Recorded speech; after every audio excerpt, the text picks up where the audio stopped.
But at the same time, listening to other entrepreneurs like yourself and others, it's like I can see growth and opportunities. I'd rather be complimentary, you know, and we're not even in insurance anymore. You know what I'm saying? Like I'd rather be complimentary. Hey, have you thought about this? You know, what about some of these opportunities? And it's neat because after 18 years, we've been through a couple, you know, cycles in the economy.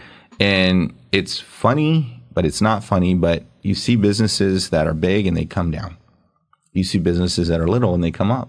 So there's a lot to take out of that. So whenever I hear a lot of doom and gloom and, you know, the stocks are doing this, the economy's doing that, it's like, it's still opportunities. You just, how do you see it, you know?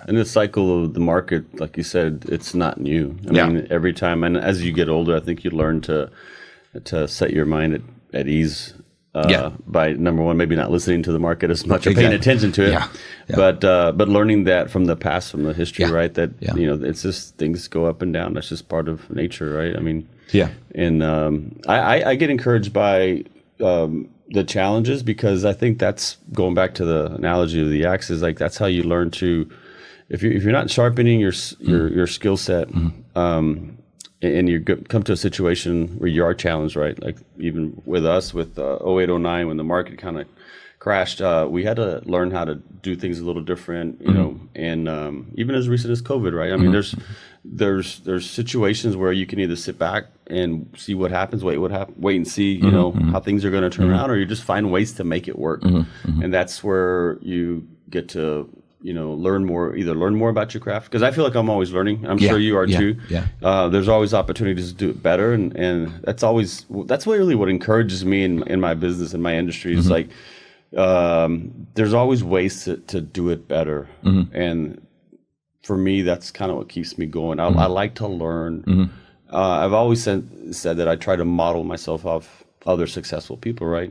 And whether it's the business side or even specific to the flooring side. But you can't get to the point where you feel like your way is the only way. And you know, I'm sure like in your industry too, it's like you have to adapt.